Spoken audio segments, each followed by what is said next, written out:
Welcome back to Afternoon Live. Do you ever get so tired of battling your kids about chores that you end up doing it all yourself? No more, says our next guest. Here with tips on getting your kids to pitch in, we welcome back parenting coach Tia Slightham. Great to see you, Tia. Great to see you too, Hannah. So we should start by differentiating what are personal tasks and chores and how to kind of separate those for the kids. Yeah, so one of the biggest reasons parents struggle with getting their kids to do chores is they haven't really taken time to differentiate or understand the difference between personal tasks and added chores. And one of the main reasons that we need to do this is one of the top questions I get from parents is, should I be paying my kids to brush their teeth and make their bed and put their clothes in their hamper? And the answer is always no. We don't want to be paying our kids to be doing those personal tasks, those things that relate to personal hygiene, getting ready for their day, getting ready for bed, because these are things that we really want to teach internal intrinsic drive to, so our kids are self-motivated to do these things as they grow instead of because they're getting paid or having an extrinsic reward. So are there good examples of maybe chores to start with if you have young kiddos and you're just kind of entering this phase? What are some good things that we could give them a couple of bucks if they accomplish? Yeah, so the idea is to start with personal tasks and chores as early as you can. So kids at the age of 2 can begin by putting their clothes in the hamper, helping to put the pillows on their bed.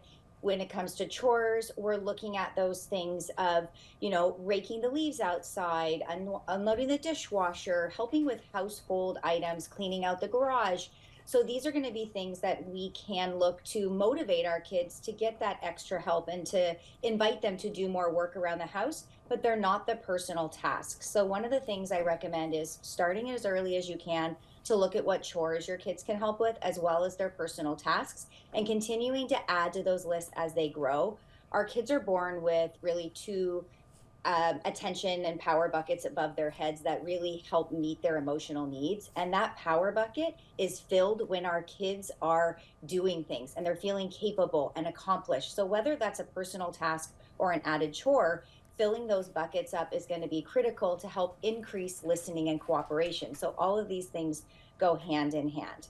It really is win-win. It's good for them, and we can get some help around the house. That's always positive. And you have some ideas to kind of set up a system and get that power struggle out of the picture. Yeah, so when it comes to personal tasks, we're looking at setting that up differently than when it comes to looking at implementing those outside added chores in the home.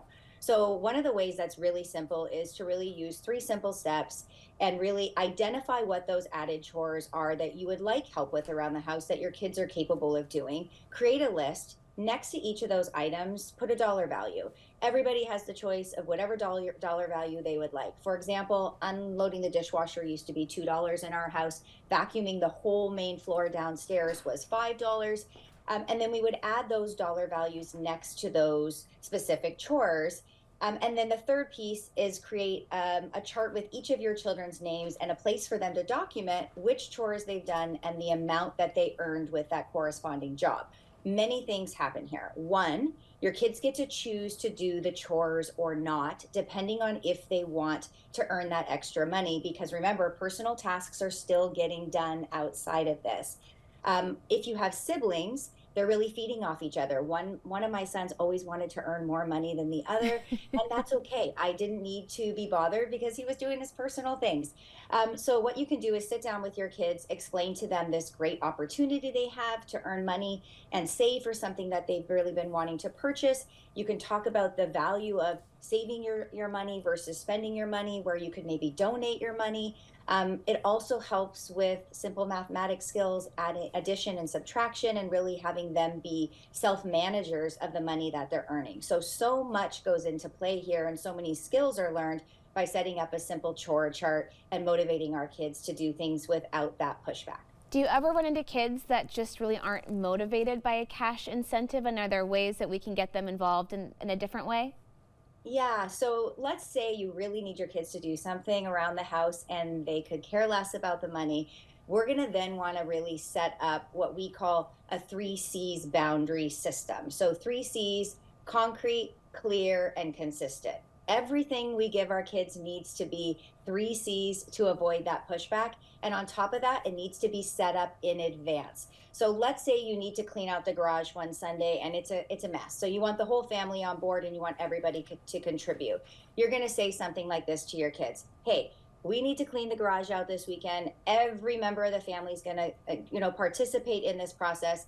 Here's a list of the items that need to be done. Why don't you each choose your first two top choices? Let's start there. We'll finish cleaning at 3 o'clock. And when we're done, you can keep helping or you're welcome to go and do whatever you enjoy, TV, video games, play with your friends, whatever that might be. So we're setting it up in advance so they know, instead of waking up on Sunday morning and saying, turn off the TV, let's go clean the garage, you're guaranteed to get pushback. Surprise garage cleaning does not really work out well for anybody. Hey, thank you so much. It was great to see you.